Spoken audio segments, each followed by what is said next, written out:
গরমে ঠান্ডা ঠান্ডা ফালুদা খেতে অনেকেই পছন্দ করেন, আবার অনেকে মনে করেন ফালুদা বানানো অনেক লং প্রসেস। আজকে চলুন দেখে আসি সহজে কী করে ফালুদা তৈরি করা যাবে। ডেজার্ট হিসেবে এই ফালুদাটা পরিবেশন করার পর দেখতে দারুণ লাগে। আপনিও চাইলে খুব অল্প সময়ে ফালুদাটা বানাতে পারেন। আর আজকে এই ফালুদা বানানো একদম সহজ করে দিয়েছে রাঁধুনি ফালুদা মিক্স। যেটা আমি নিয়েছি সেটা হচ্ছে ভ্যানিলা ফ্লেভার। প্রথমে প্যাকেটটাকে খুলে নিচ্ছি, তারপর হচ্ছে ভিতর থেকে যে ছোট ছোট প্যাকেটগুলো আছে ওগুলো বের করে নিচ্ছি। আমার এখানে 3টা প্যাকেট আছে, দুটো হচ্ছে জেলো প্যাকেট আর আরেকটা হচ্ছে সাবুদানা নুডলস আর কিছু উপকরণ একসাথে দেওয়া আছে। প্রথমে হচ্ছে আমরা জেলিটা বানিয়ে নিচ্ছি। জেলির প্যাকেটটা কেটে নিচ্ছি, চুলায় প্যান বসিয়ে এখানে 1 কাপ পানি দিয়ে দিচ্ছি। 1 কাপ সমান হচ্ছে 250 ml। তারপর জেলির প্যাকেটটা দিয়ে দিলাম।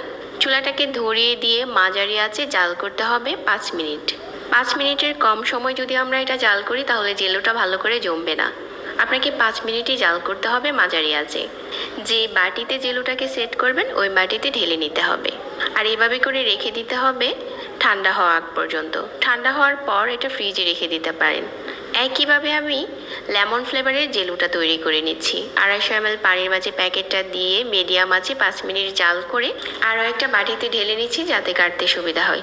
জেলুগুলো ঠান্ডা হতে হতে আমি বাকি কাজগুলো সেরে নিচ্ছি। যে আরেকটা প্যাকেট ছিল ওইটা কেটে নিচ্ছি, আর ওইটার ভিতরে ছিল সাবুদানা, চিনি আর কিছু নুডলস, কিশমিশ। এগুলো একসাথে করে রান্না করে নিতে হবে। চুলায় প্যান বসিয়ে 4 কাপ দিয়ে নিচ্ছি লিকুইড মিল্ক আর 1/4 কাপ দিয়ে দিচ্ছি পাউডার মিল্ক। এটা অপশনাল, চাইলে দিতে পারেন আবার চাইলে নাও দিতে পারেন। পাউডার মিল্কটা দেওয়ার কারণে ডেজার্টটা খেতে আরও বেশি ভালো লাগবে। যখন লিকুইড মিল্কটা ফুটে গেছে তখন হচ্ছে প্যাকেট থেকে যে উপকরণগুলো খুলেছিলাম ওগুলো দিয়ে দিচ্ছি, আর মিডিয়াম আঁচে জাল করে নিচ্ছি যতক্ষণ না নুডলস আর সাবুদানা সিদ্ধ হয়ে যাচ্ছে। এগুলো এখন সিদ্ধ হয়ে গেছে আর চুলা থেকে নামিয়ে নিচ্ছি। মিশ্রণটা এখন অনেক ঘন হয়ে গেছে, চুলা থেকে নামিয়ে ঠান্ডা করে নিতে হবে। আর এই ফাঁকে হচ্ছে জেলুগুলো কেটে নিতে হবে।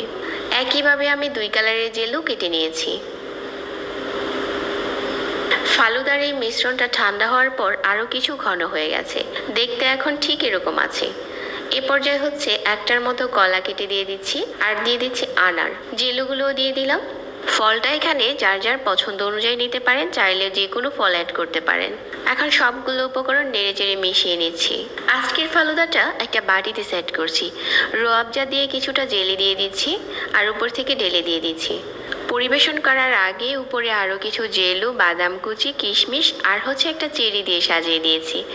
এখন আমাদের ফালুদা রেডি মিক্স পরিবেশন করার পালা। একটা বাটিতে নিয়ে উপরে ভ্যানিলা আইসক্রিম দিয়ে অল্প একটু রোয়াবজা দিয়ে দিতে পারেন। এখন ঠান্ডা ঠান্ডা পরিবেশন করার পালা। আশা করছি আজকের এই ফালুদার রেসিপি সবার কাছে ভালো লেগেছে। সবাইকে অনেক ধন্যবাদ জানাচ্ছি এতক্ষণ ধরে রেসিপি দেখার জন্য। আর আজকে এখানেই বিদায় নিচ্ছি। আল্লাহ হাফিজ।